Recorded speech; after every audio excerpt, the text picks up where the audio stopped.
আসসালামু আলাইকুম সবাইকে। আশা করি অনেক বেশি ভালো আছো এবং পড়ালেখার মধ্যেই আছো। তো আজকের ভিডিওতে মূলত আমরা জানবো যে তুমি হচ্ছে মানে কিভাবে পড়বা। ধরো তুমি ভার্সিটি বা ইঞ্জিনিয়ারিং অ্যাসপিরেন্ট আছো, এইচএসসি 26 ব্যাচ। তো এখন আসলে তোমার কিভাবে পড়া উচিত? তো আমাদের কিন্তু উদ্ভাসে কিন্তু কোচিং অলমোস্ট শুরু হয়ে গেছে। আমি যদি ভুল করে না থাকি। তো এখন আসলে অনেকের মনে প্রশ্ন থাকে যে আমি আসলে কিভাবে পড়াটা শেষ করব? আমার কিভাবে পড়া আগানো উচিত? বা আমি কোন রুটিন ফলো করব? তো এই সব কিছু বিস্তারিত বিষয় নিয়ে মূলত আমাদের আজকের এই ভিডিওটা। তো চলো শুরু করা যাক। তো আমি যদি তোমাকে ১ম এই বলি যে তুমি হচ্ছে কোন সিলেবাসটা ফলো করবা, তাহলে আমি অবশ্যই বলব যে তুমি যদি উদ্ভাসে ভর্তি হয়ে থাকো, তাহলে উদ্ভাসের সিলেবাসটাই তুমি ফলো করো। তুমি যেকোনো জায়গায় ধরো যে তুমি একাধিক জায়গায় ভর্তি হয়েছো উদ্ভাসের পাশাপাশি। সেক্ষেত্রে আমি তোমাকে বলব অবশ্যই উদ্ভাসের রুটিন ফলো করেই তুমি হচ্ছে সামনের দিকে আগাও। কারণ দেখো উদ্ভাসের যদি আমরা কথা বলি তাহলে উদ্ভাস কিন্তু বাংলাদেশে অফলাইনে। অফলাইনে বলা যায় হচ্ছে যে সবচেয়ে বেশি সংখ্যক স্টুডেন্ট কিন্তু উদ্ভাসেই ভর্তি হয়। তো তুমি যদি উদ্ভাসের রুটিন ফলো করো তাহলে তুমি উদ্ভাসের পরীক্ষাগুলো তোমার অবশ্যই ভালো মতো দিতে পারবা তুমি এট লিস্ট। তাহলে তোমার কি হবে? তুমি হচ্ছে তোমার অবস্থানটা জানতে পারবা যে তোমার হচ্ছে পজিশনটা কিরকম অবস্থায় আছে। যে তুমি হচ্ছে তোমার পড়া বা আর ১০ টা স্টুডেন্টের সাথে কিরকম সেটা কিন্তু তুমি কম্প্যারিজনটা খুব ভালোভাবে পেয়ে যাবে। যেহেতু উদ্ভাসে হচ্ছে ব্রাঞ্চ মেরিটও দেয় আবার সেন্ট্রাল মেরিটও দেওয়া হয়। তো এক্ষেত্রে অবশ্যই রিকমেন্ডেড থাকবে যেন তুমি উদ্ভাসের সিলেবাসটাই ফলো করো। তাহলে দেখো কি হবে? ধরো তুমি হচ্ছে এইচএস এ ভর্তি হয়েছো, উদ্ভাসে ভর্তি হয়েছো এবং তুমি ইঞ্জিনিয়ারিং অ্যাসপিরেন্ট। তো তুমি হচ্ছে উদ্ভাসের রুটিন ফলো করে এইচএস এ ক্লাস দেখো। যেগুলো আমি আগের ভিডিওতে বলছি। যে তুমি হচ্ছে উদ্ভাসের সিলেবাস দেখবা মানে উদ্ভাসের যে পরীক্ষা আছে সেই পরীক্ষা অনুযায়ী হচ্ছে তুমি হচ্ছে ক্লাস দেখে শেষ করবা। তো অনেকে বলতে পারো যে হচ্ছে এসএস এ ক্লাস অনেক তাহলে আমি একদিনের মধ্যে কিভাবে শেষ করব? সেক্ষেত্রে তুমি যদি ধরো তুমি ডেইলি সিলেবাস মেকআপ যদি করতে নাও পারো, চেষ্টা করবা প্রত্যেকটা সপ্তাহের মানে উইকলি পর্যন্ত যে সিলেবাসটা থাকে, এই উইকলি পর্যন্ত সিলেবাসটা যেকোনোভাবে তুমি যেন ওই উইকের মধ্যেই শেষ করো। উইকলি পড়া কখনো জমা রাখবা না। ধরো তোমাদের এখন উইক 1 চলতেছে। তো তুমি চেষ্টা করো উইকলি 1 এর আগে উইক 1 এর যত পড়া আছে সব যেন তোমার কমপ্লিট হয়ে যায়। ঠিক আছে? এখন ধরো যে তুমি ডেইলি পরীক্ষা দিতে যাচ্ছ, ডেইলি পরীক্ষা দিতে গিয়ে দেখা গেল যে তুমি হচ্ছে কিছু হয়তো পার্ট তোমার পড়া হয়নি এখনো বা তোমার ক্লাস করা দরকার। তো ওই পার্টটা তুমি ধরো যে ওভাবেই রেখে দাও বাট উইকলির আগে চেষ্টা করো এট লিস্ট শেষ করে ফেলার। উইকলির পরে যদি তুমি উইকলিতে যদি খুব ভালোভাবে পড়ে ফেলো তাহলে দেখবা যে আল্টিমেটলি হচ্ছে তুমি মানে দেখবা নিজের একটা খুব ভালো একটা অবস্থান তৈরি করতে পারবা। যদি তুমি হচ্ছে প্রত্যেক উইকের পড়া প্রত্যেক উইকেই শেষ করতে পারো। আমরা ডেইলির পড়া ধরো যে প্রতিদিন পড়া না মানে ধরো যে তুমি শেষ করতে পারছো না সমস্যা নেই করিও না। বাট উইকলির পড়া অবশ্যই শেষ করবা। ঠিক আছে? আর এক্ষেত্রে যদি হচ্ছে ক্লাসের কথা বলি, তো তুমি যদি হচ্ছে তোমার বেসিক ভালো থাকে, মনে হয় যে না আমার কোনো গ্যাপ নাই, তাহলে তুমি হচ্ছে উদ্ভাসে অফলাইন ক্লাস করতে পারো কিংবা হচ্ছে উদ্ভাসে যে অনলাইনে ক্লাসগুলো দেওয়া আছে, তুখোর ক্লাস অনেক কিছু দেওয়া আছে এখন।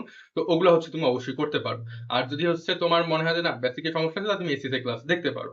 আর এখন তুমি কোন বই পড়বা? তো এক্ষেত্রে আমি বলব একটা চ্যাপ্টার পড়ার সময় অবশ্যই তুমি ক্লাসের যে নোটটা আছে বা লেকচার স্লাইড আছে, স্লাইডটা খুব ভালোভাবে দেখো। এরপর তুমি তোমার মেইন বই যদি পড়ার সময় থাকে তাহলে মেইন বইটা পড়ে ফেলো। তুমি যদি আগে ধরো ভালোভাবে পড়ে থাকো তাহলে এখন তুমি পড়তে পারো আবার। ধরো তোমার মেইন লাইনগুলো দাগা আছে, ইম্পর্টেন্ট লাইনগুলো দাগানো আছে, ওগুলো ধরো তুমি একটু দেখে নিলা। এরপর তুমি অবশ্যই উদ্ভাসের কনসেপ্ট বুক পড়বা এবং অবশ্যই উদ্ভাসে হচ্ছে মাস্টার কোশ্চেন ব্যাংকটা পড়বা। ঠিক আছে? কারণ উদ্ভাসের আলটিমেটলি বইগুলোর মধ্যে কনসেপ্ট বুক আর মাস্টার কোশ্চেন ব্যাংকের উপরে কিন্তু কিছু নাই।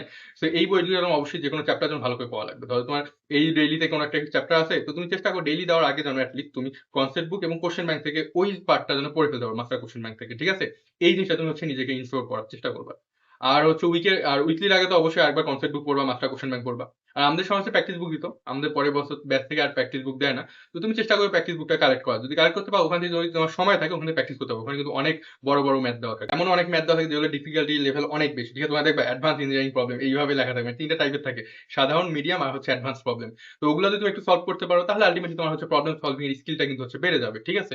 সো এক্ষেত্রে তোমার এখন দেখো তোমার আসলে করণীয়টা কি? তোমার করণীয় হচ্ছে যেকোনোভাবে উদ্ভাসের উইকলি সিলেবাসটা তোমার ১ সপ্তাহের মধ্যেই শেষ করা। অর্থাৎ তুমি যেন উইকলি পরীক্ষাটা দেওয়ার আগে এটা ইনশিওর করতে পারো যে তোমার সব পড়া হয়ে গেছে এই সিলেবাস অনুযায়ী।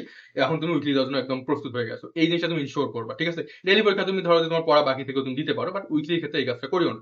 এবং এই পর্যন্ত তুমি কি করবা? অবশ্যই ক্লাস করা যেকোনো জায়গায় ক্লাস করতে পারো। আর যদি তোমার মনে হয় যে ক্লাস না দেখলেও সমস্যা নাই। ঠিক আছে? এটা আসলে হওয়া উচিত না। যদি মনে হয় যে ক্লাস না দেখলেও সমস্যা নেই, তবুও তুমি এটলিস্ট চেষ্টা করো ক্লাসের স্লাইডটা দেখার। স্লাইড দেখবা। দেখার পরে স্লাইড দেখো, ক্লাস করো, যাই করো না কেন। করার পর তুমি ১ম এ একবার মেইন বইটা পড়বা, এরপর কনসেপ্ট বুক পড়বা। কনসেপ্ট বুক থেকে প্রত্যেকটা জিনিস পড়ে ফেলবা এবং কনসেপ্ট বুকের কোয়েশ্চেন কিন্তু অবশ্যই সলভ করবা। কারণ কনসেপ্ট বুক থেকে অনেক সময় হুবহু বুয়েটে কোয়েশ্চেন চলে আসে। আমাদের সময় আসছিল কেমিস্ট্রিতে। একটা কোয়েশ্চেন একদম কনসেপ্ট বুক থেকে হুবহু চলে আসছিল। ঠিক আছে? এবং কনসেপ্ট বুক পড়ার পরে মাস্টার কোয়েশ্চেন ব্যাংক সলভ করবা। অনেক কোয়েশ্চেন রিপিট হইতে পারে। বাট ওটা কোনো ব্যাপার না। তুমি মাস্টার কোয়েশ্চেন ব্যাংকটা এরপর হচ্ছে করে ফেলবা।